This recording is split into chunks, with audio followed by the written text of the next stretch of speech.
Lo que vamos a ver ahora es la clasificación de los explosivos. La clasificación, división y grupo de competibles explosivos está en lo que se conoce como el libro naranja.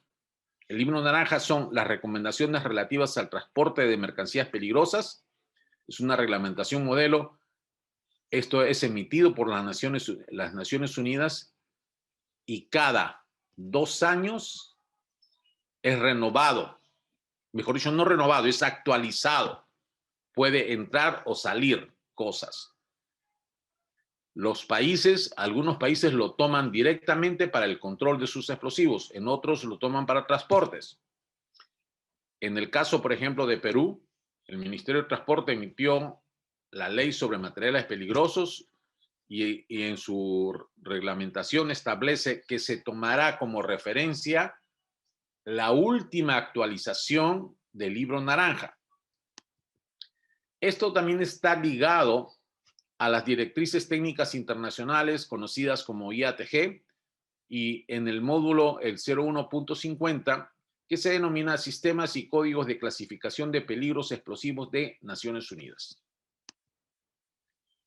Los materiales peligrosos son 9.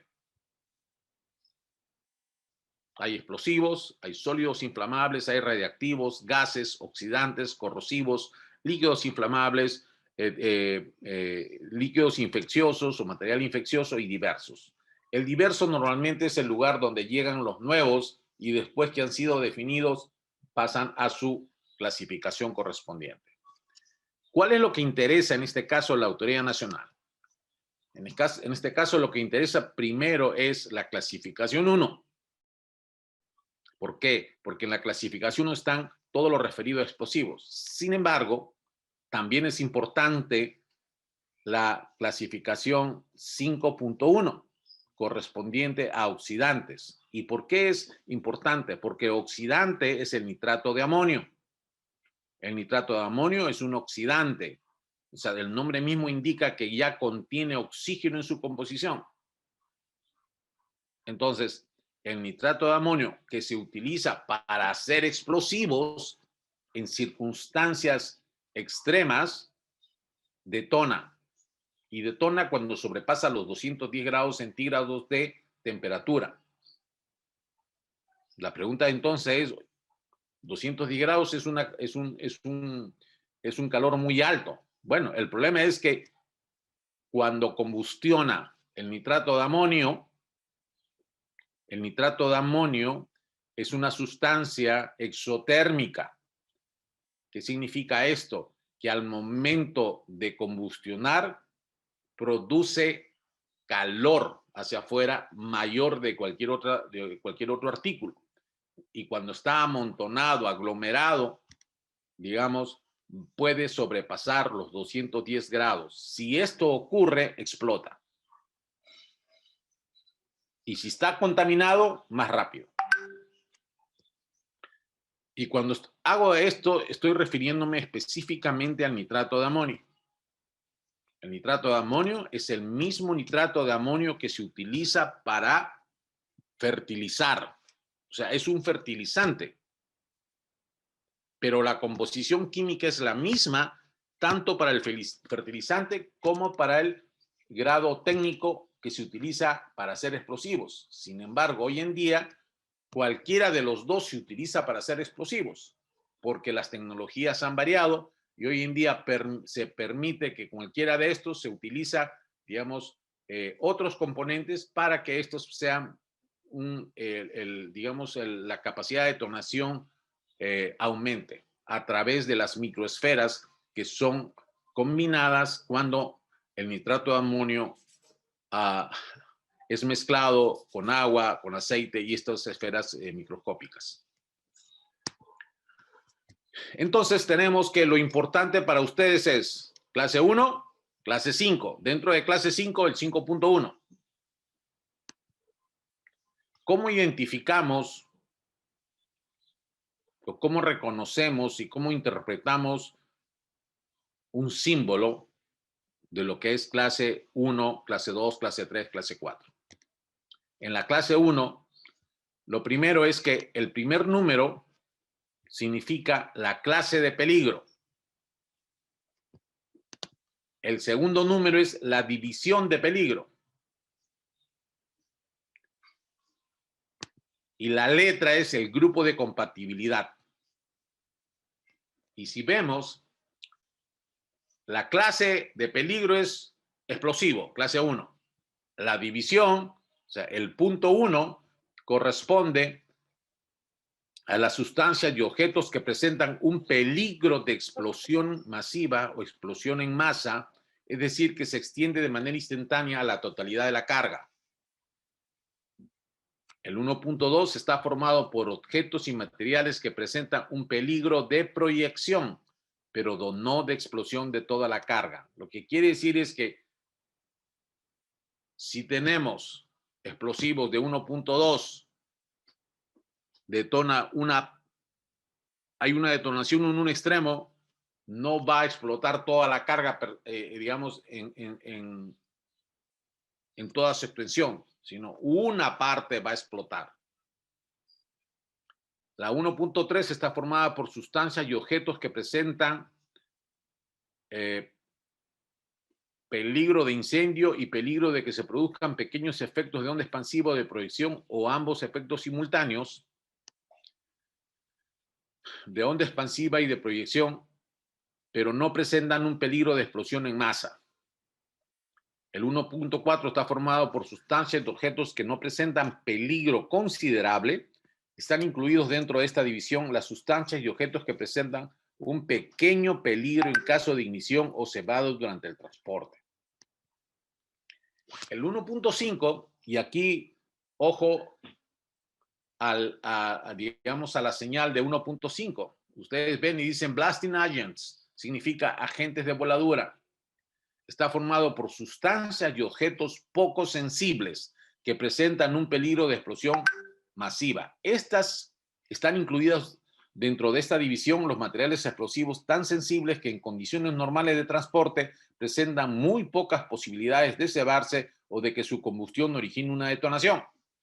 Se les exige como mínimo que exploten cuando se les someta a la prueba de resistencia a de fuego exterior.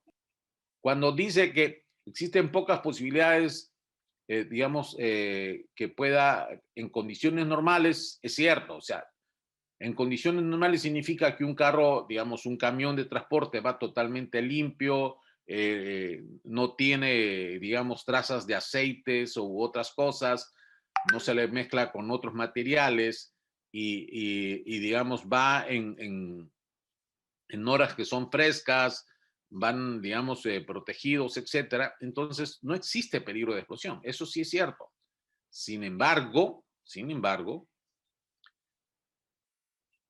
en caso de un incidente con el vehículo, imaginemos simplemente que un camión que está llevando nitrato de amonio choca, se vuelca y cae fuera de la pista y se empieza a incendiar.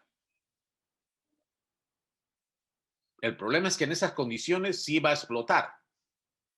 Por eso digo, una cosa es en condiciones normales de transporte, o sea, que todo está bien. El problema es cuando sucede un incidente.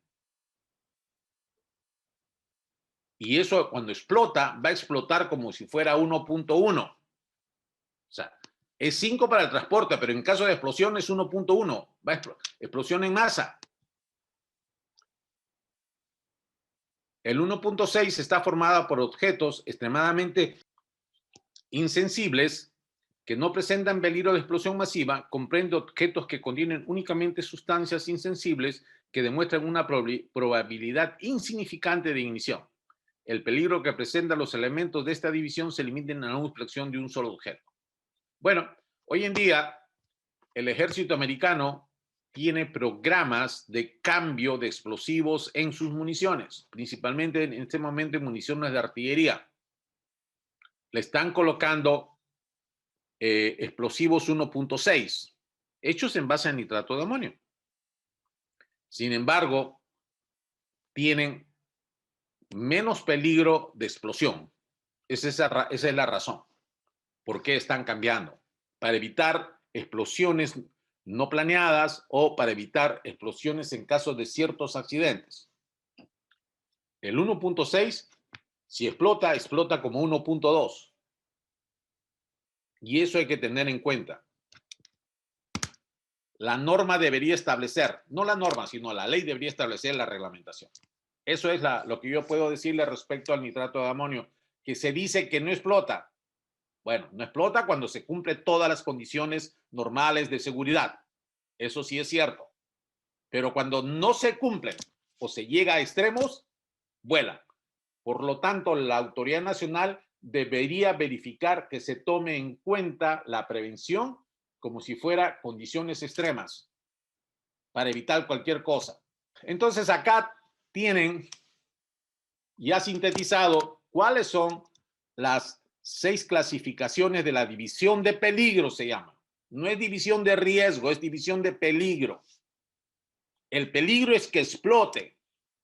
Hay peligro de explosión en masa, proyección, pequeños incendios, no tienen peligro significativo, son insensibles, pero si explota es como si fuera el 1, el 1.5, y en el caso de 1.6 es como si fuera el 1.2.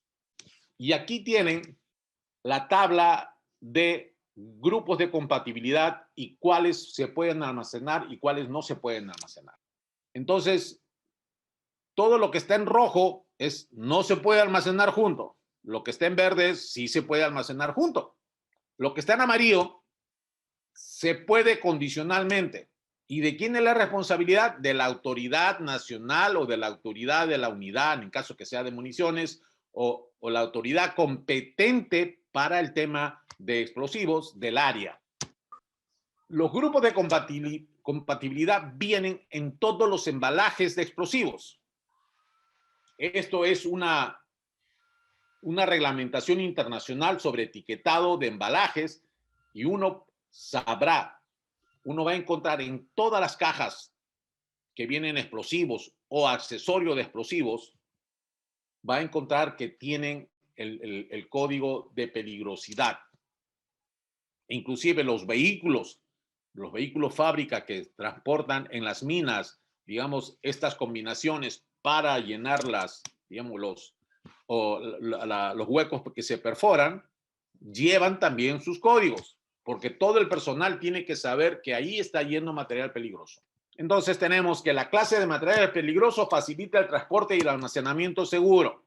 La división de peligro indica el tipo de peligro del explosivo y el grupo de compatibilidad indica qué explosivos pueden almacenarse juntos.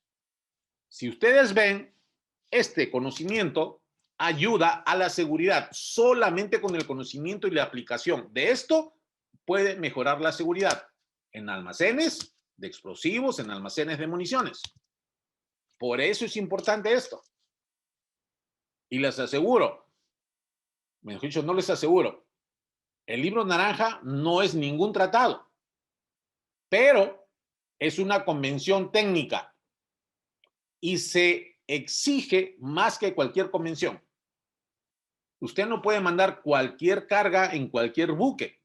Si le dice, estos son explosivos, bueno, señor, espere su barco para materiales peligrosos y le van a cobrar más seguramente, pues, ¿no? Es así. Municiones militares o municiones policiales. Tenemos 12.7, tenemos 7.62 y tenemos 9 milímetros. Esto normalmente, si ustedes recuerdan, las cajas en que vienen con estos stickers. Un rombo con 1.4-S o punto S. El caso de la policía y también los militares es que pueden usar granadas lacrimógenas, granadas de humo, DCS, DCN. ¿Y eso qué código tienen? 1.4G. ¿Y qué significa 1.4G? Sustancias y objetos que no presentan ningún peligro de incendio considerable. Entonces, las municiones de pequeño calibre pueden usarse como separadores, por ejemplo, dentro de almacenes. O ponerlos juntos con el otro, pero separados. Entonces, eso ayuda a comprender la forma en que se tienen que almacenar las municiones o los explosivos. Porque usted va a una mina y tienen ahí caja de accesorios con sus códigos. Y usted simplemente mira, este tiene D, este tiene B, este tiene C. A ver, saca su tabla que tiene ahí un cuadrito y dice B con C, no se puede. Mal. Y el libro naranja tiene años. Otra de las cosas que no se utilizan en los almacenes es los códigos de tipo de incendio. Una figura, un hexágono, con el 1 al dentro, significa que tiene un fuego tipo 1. El material que está adentro es fuego tipo 1. O sea, si hay un incendio, lo mejor es correr. Cuando es una X con el 2 adentro, es 1.2. El triángulo con el 3 al centro es 1.3. El rombo es 1.4. El 1.5 es el 6, que equivale al número 1. Y aquí ven también que el 1.6 con el X al 2 equivale al 1.2. Mientras no detona es 1.6, pero cuando detona es como si fuera 1.2. Entonces, hay un incendio en un polvorín donde, digamos, se tiene nitrato de amonio, llega el bombero y mira, esto es 1.5, ya se prendió, corran, mejor. Eso es lo que tienen que hacer. O sea, eso ayuda a la seguridad. Entonces, para terminar esta parte, adelante. Solicito una situación antes de poder culminar. Como bien mencionaron al principio, si bien tenemos el libro naranja, pero no es hablemos, una norma a la que estaría jurídicamente que se podían someter los países. Sin embargo, es importante considerar que aquí en el Ecuador tenemos las normas técnicas INEN, que es la normativa legal que nos ampara para este tipo de sesiones. Tenemos la norma técnica INEN, la 2216, que es para el explosivo, uso, almacenamiento, manejo y transporte. Tenemos la norma técnica INEN 743, que es para la prevención, diseño y clasificación de materiales explosivos. Estas normas técnicas INE están tomadas de la clasificación, obviamente, del libro naranja, pero en nuestro país es la norma técnica en la que nos ampara y nos va a regularizar, mi coronel. No, está muy bien que así sea, porque si te das cuenta, en realidad lo que están cumpliendo es el libro naranja a través de la norma nacional. Y eso está muy bien.